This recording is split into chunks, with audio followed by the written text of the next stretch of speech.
حضور صلی اللہ علیہ وسلم کا ایک ارشاد تاکہ آپ کو پتہ ہو، فرمایا ایسا زمانہ آئے گا کہ ظالم کے یا برے کے شر سے بچنے کے لیے اس کی عزت کی جائے گی۔ کیا آج ایسا ہے یا نہیں ہے؟ کمینے لوگ حکمران بن جائیں، عہدیدار بن جائیں، منصبدار بن جائیں یا مالدار بن جائیں، زمیندار بن جائیں، تو ان کے شر سے بچنے کے لیے لوگ ان کی دکھاوے کی عزت کرتے ہیں کہ ہمیں یہ نقصان نہ پہنچائیں۔ اصل عزت والا کون ہے؟ ایمان والا اور تقوی والا۔ عزت والے کون ہیں؟ ایمان والے اور علم میں اور کردار میں جو بلند ہو۔ باقی ساری جتنی ہیں رسمی عزتیں ہیں دکھاوے کی، کوئی مال کی وجہ سے کر رہا ہے، کوئی اپنے مفاد کی وجہ سے کر رہا ہے، کوئی دکھاوے کو کر رہا ہے، پیسے بٹورنے ہیں، تنخواہ لینی ہے، سن لیتے ہیں ڈانٹ، برداشت کر لیتے ہیں۔ ایک ڈانٹ ہوتی ہے جو اصلاح کرتی ہے، آپ کو درست کرتی ہے، ایک ڈانٹ آپ کو بگاڑتی ہے۔ بڑوں کی ڈانٹ، کبھی کہاوت تھی ماں باپ کی گالیاں گھی کی نالیاں، کہ وہ اگر کوئی سخت سست بھی کہہ دیتے ہیں تو ہمارے بھلے کو کہتے ہیں، اس پہ آزردہ دل برا کرنا نہیں چاہیے۔ لیکن برداشت نہیں ہے کسی کا، اپنے کا کوئی لفظ نہیں، غیروں کے 50 برداشت کر لیتے ہیں، کیونکہ مفاد ہوتے ہیں۔ ہمیں معاشرے میں جو کردار ملتے ہیں، اگر ہم ان کو صبح سے شام تک نوٹ کریں، نوٹ کرنے کا مطلب توجہ سے ان پر دھیان دیں، تو بہت کچھ سیکھنے کو مل جاتا ہے۔ لہجے، رویے، انداز، الفاظ، تیور، کیا کچھ نہیں آپ کو سیکھنے کو ملتا۔ اب اندازہ کریں نبیوں نے کیا کیا برداشت کیا، لوگ کیسی کیسی باتیں کرتے تھے، پتھر مارتے، تکلیفیں پہنچاتے ہیں، مگر وہ دین کے لیے برداشت کرتے ہیں۔ ہم ایک جملہ نہیں سہ پاتے، ہم ایک لفظ نہیں سہ پاتے، کتنی تکلیفیں اٹھائیں۔ خود نبی پاک صلی اللہ علیہ وسلم کا بیان، جتنا اللہ کی راہ میں ستایا گیا ہوں کوئی نبی نہیں ستایا گیا، کتنی تکلیفیں اٹھائیں۔ مکہ مکرمہ میں رہتے تھے، سب سے بڑے خاندان، سب سے اچھے خاندان کے فرد تھے، لیکن جب دین کی بات کی، جانوروں کی اوجھ ڈالی گئی، راستے میں کانٹے بچھائے گئے، کیا کچھ کیا گیا۔ ایک واقعہ لوگ بیان کر دیتے ہیں، حضور جاتے تھے تو ایک عورت کچرا ڈال دیتی تھی، اس نے ایک دن کچرا نہیں ڈالا، 2 دن نہیں ڈالا، تو حضور اس کی خیریت پوچھنے چلے گئے۔ یہ غلط واقعہ ہے، یہ واقعہ درست نہیں ہے، نہ کسی حدیث کی کتاب میں ہے، نہ سیرت کی کتاب میں ہے۔ کچرا ڈالنے کا واقعہ نہیں، کچرا بچھانا، رستے میں کانٹے بچھانا وہ ہیں۔ یہ ایسا کوئی واقعہ نہیں کہ وہ آپ پر کچرا ڈالتی تھی، ایسا واقعہ نہیں ہے موجود۔ لیکن طائف کے میدان میں لہو لہان ہوئے، 10 سالہ مدنی دور، اس کی تفصیل پڑھیں، 84 جنگیں، کوئی وقت آرام سے بیٹھنے دیا گیا؟ تو ہم غور کریں، نبی آتے ہیں ہمیں ڈر سنانے کے لیے کہ ہم گناہ نہ کریں، نافرمانی نہ کریں، اللہ کو راضی کریں جس نے ہمیں بنایا، سب کچھ دیا۔ جو لوگ کسی کے 4 پیسوں کا احسان مانتے ہیں، میں ان سے پوچھنا چاہتا ہوں، سر سے لے کر پاؤں تک ہمارا جسم کتنی بڑی نعمت ہے، ہمیں کوئی چیز کم ہو جائے تب پتہ چلتا ہے۔ آنکھیں نہ ہوں، کان نہ ہو، زبان نہ ہو، زبان پر ذائقے کی جو تہ بنی ہوئی ہے، کھٹا میٹھا ترش نمکین جو جس سے محسوس کرتے ہیں، وہ تہ ختم ہو جائے کہاں سے لاؤ گے؟ کبھی سوچا، غور کیا؟ ہڈیاں بازار میں بننے لگ گئیں، کیا وہ اصلی کا بدل ہے؟ پوچھ رہا ہوں۔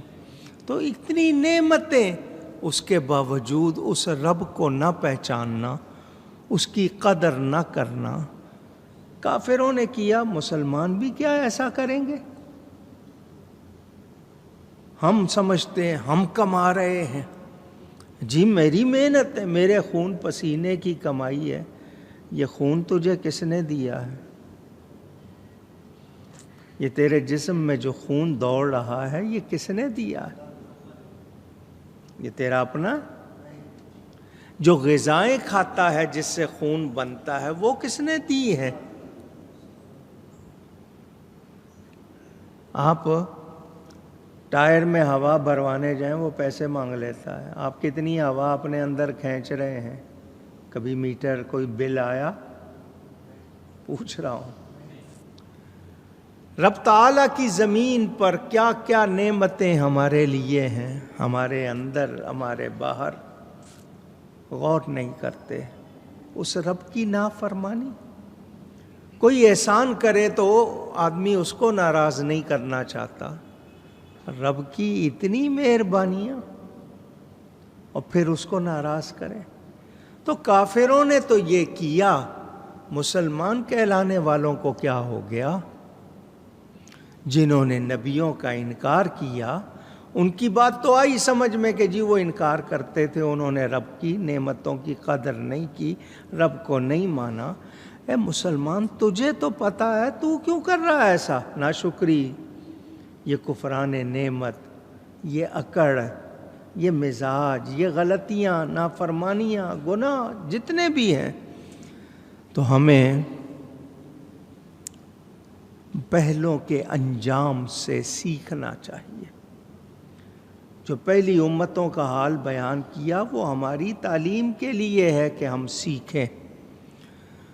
کافروں نے کہا، نو اگر تم باز نہیں آئے، خدا کے عذاب سے ڈراتے ہو، تو پھر مار کھانے والوں میں سے ہو جاؤ، ماریں گے ہم، لحاظ نہیں کریں گے، دھمکیاں دی۔ حضرت نوح علیہ السلام نے اللہ کی بارگاہ میں عرض کر دیا، مولا دن رات ان کو سمجھایا ہے، یہ نہیں مانتے، اور آگے جتنے ان میں پیدا ہوں گے سارے ہی کافر ہوں گے۔ وَلَا يَلِدُوا إِلَّا فَاجِرًا كَفَّارًا، جتنے ان میں آگے پیدا ہوں گے وہ بھی سارے غلط کام کرنے والے اور کافر ہوں گے۔ انہوں نے اللہ کی بارگاہ میں عرض کی، مولا انہوں نے مجھے جھٹلایا ہے، اب تو میرے اور ان کے درمیان فیصلہ فرما دے۔ نبی کی بات اللہ ٹالتا، مجبور نہیں ہے اللہ، دھونس نہیں ہے، اس کے نبی ہیں، وہ ان سے پیار کرتا ہے، اس پیار کی وجہ سے ان کی بات کو نہیں ٹالتا۔ آپ کو بچے سے پیار ہوتا ہے، اس کی فرمائش پوری کرتے ہو یا نہیں؟ کیوں ڈرتے ہو؟ کیوں پوری کرتے ہو؟ پیار ہے، سمجھانے کے لیے بات کی۔ اللہ کے بندے ہیں سب، مگر جو اس کے پیارے ہیں وہ ان کی بات ٹالتا نہیں۔ حضرت نوح علیہ السلام نے عرض کر دی، مولا تو فیصلہ کر دے۔ یہاں ففتح بینی بمانے حاکم، یا اللہ فیصلہ فرما دے۔ مراد یہ تھی کہ تو ان پر عذاب بھیج دے۔ وَنَجِّنِي وَمَن مَّعِيَ مِنَ الْمُؤْمِنِينَ، اور مجھے اور جو لوگ میرے ساتھ ہو کر ایمان والے ہو گئے ان کو بخش دے۔ نبی ایمان والوں کا خیر خواہ، خیر خواہ کا مطلب بھلائی چاہنے والا، جو ایمان لے آئے ہیں ان کی بھلائی چاہ رہے ہیں، یا اللہ مجھے بھی بخش دے، اور جو ایمان لے آئے میرے ساتھ ہو گئے ان کو بھی۔ نوح علیہ السلام مانگ رہے ہیں اپنے حبیب کو، اللہ نے خود فرما دیا، مولا کا فرمان قرآن میں، اے میرے حبیب جو تیرے ساتھ ہو گئے ایمان لا کر، اللہ ان پر بھی مہربانی کرے گا۔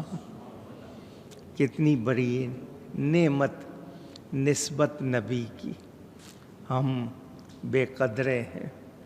نبیوں نے آرزو کی کہ یا اللہ تو اپنے حبیب کا امتی بناتا، ہم زیادہ شکر کرتے، اور ہمارا حال یہ ہے کہ ہمیں یہ نعمت ملی ہے، ہم قادر نہیں کر رہے۔ اللہ نے طوفان بھیجا، ان کو حکم دیا کشتی بناؤ، انہوں نے کشتی بنائی، 3 منزلہ میں بتا چکا آپ کو۔ ساری دنیا اللہ نے کشتی میں سمیٹ دی، سوائے کافروں کے، سوائے آپ اس جملے کو سمجھو، کیوں کہلوایا میں نے آپ سے؟ جانور بھی، پرندے بھی، رینگنے والے کیڑے مکوڑے بھی، اور مسلمان، درخت بھی، دوسری چیزیں، جو ساری دنیا کشتی میں آ گئی، کافر نہیں۔ خود نوح علیہ السلام کا بیٹا جو درست نہیں رہا وہ بھی غرق ہو گیا، پانی آیا، پہلے تو قوم نے مذاق اڑایا، یہاں تو پانی ہے نہیں، کشتی چلاؤ گے کہاں؟ آسمان سے بھی برسا، زمین سے بھی نکلا، پانی پانی، لوگ پہاڑوں پہ چڑھ گئے شاید بچ جائیں گے، پہاڑ بھی ڈوب گئے، ساری دنیا ختم، صرف اس کشتی میں جو تھے وہ بچے۔ تو نبی کا ساتھ بچاتا ہے یا نہیں؟ اونچی، پھر ان کا دامن چھوڑ کے کہیں پناہ مل سکتی؟ سوچنا چاہیے ہمیں۔ اور اللہ تعالیٰ کی مہربانی، پہلی امتوں پر جیسے عذاب آئے، حضور صلی اللہ علیہ وآلہ وسلم نے دعا فرمائی، یا اللہ میری امت پر ایسا عذاب نہ آئے۔ تو بچے ہوئے ہیں تو آج ان کی مہربانی سے، پھر بھی ان کی قدر نہ کریں تو پھر ہم کوئی خیر پا سکیں گے؟